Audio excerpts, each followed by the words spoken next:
حسین وادیوں، برف پوش پہاڑوں، بہتی ندیوں اور حسین جھیلوں کا منظر پیش کرنے والا یہ کوئی یورپ کا شہر نہیں بلکہ ریاست جموں کشمیر کا صوبہ جموں ہے۔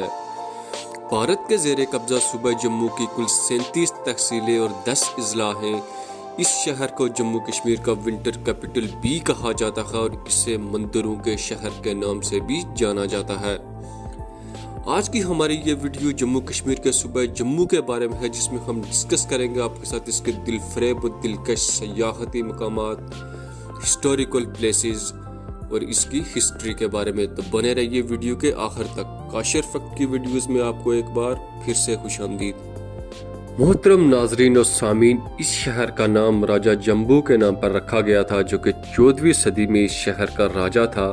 ہم اگر اس شہر کی ہسٹری کا مطالعہ کریں تو ہمیں یہ معلوم ہوتا ہے کہ ایک دفعہ راجہ جمبو شکار کھیلتا ہوا اس جگہ آیا، جہاں اس نے دیکھا کہ ایک چیتا اور بکری دونوں ایک ساتھ ایک ہی تالاب سے پانی پی رہے تھے۔ اس ایکسٹراڈنری فنامنا نے راجہ کی سوچ کو تبدیل کر دیا اور اس نے اس جگہ شہر تعمیر کروانے کا ارادہ کر لیا اور شہر تعمیر کروا کر اسے اپنے نام پر رکھ دیا، جسے آج تک جموں کے نام سے ہی جانا جاتا ہے۔ راجہ کی سوچ تبدیل کرنے والی واحد چیز اس جگہ کا امن تھا، جس نے راجہ کو متاثر کیا، لیکن کسے معلوم تھا کہ ہر امن کے نام پر بننے والے اس شہر کو کل توپوں اور گولوں کا سامنا بھی کرنا پڑے گا۔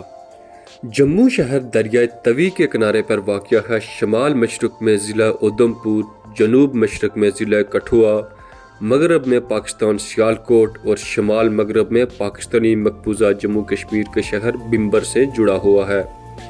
جموں شہر کی آبادی 2001 کی مردم شماری کے مطابق تقریباً 16 لاکھ افراد پر مشتمل تھی اور یہ ریاست کا سب سے بڑا آبادی والا ضلع بھی تھا۔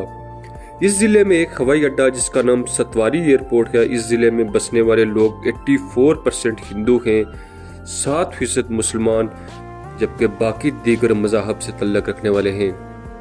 جموں شہر پوری دنیا کے سیاحوں کی توجہ کا مرکز ہوتا ہے اور یہاں کے سیاحتی مقامات اپنی خوبصورتی کی وجہ سے پوری دنیا میں مشہور ہیں۔ چند سیاحتی مقامات ہیں جن میں رگھوناتھ ٹیمپل، جو کہ بالکل جموں شہر کے سینٹر میں آباد ہے۔ اس مندر کے درشن کرنے لوگ دور دور سے آتے ہیں اور یہ نارتھ انڈیا کا سب سے بڑا مندر بھی ہے۔ مبارک مندی پیلس کے نام سے جانا جانے والا یہ محل ایک دور میں ڈوگرا خاندان کا شاہی محل ہوا کرتا تھا۔ اس کمپلیکس میں کئی ساری بلڈنگز، کورٹ یارڈز اور ڈوگرا آرٹ میوزیم بھی موجود ہے۔ یہ اپنے دل فریب آرکیٹیکچر کی وجہ سے سیاحوں کی توجہ کا مرکز بنتا ہے۔ یہاں پر بات کریں اگر جموں کے ایک مشہور گارڈن کی، تو یہاں کا سب سے مشہور گارڈن، جو کہ باہو فورٹ یعنی باغ باہو گارڈن کے نام سے مشہور ہے، توی ریور کے ساتھ بنا ہے۔ یہ باغ 3000 سال پرانا ہے، جس کا آرکیٹیکچر تو دیکھنے لائق ہے ہی، لیکن اس کے ساتھ ساتھ یہاں سب سے اٹریکٹیو چیز ہے اس کا گارڈن، جس میں خوبصورت جھیل، فش پول اور سرسبز و شاداب درخت موجود ہیں۔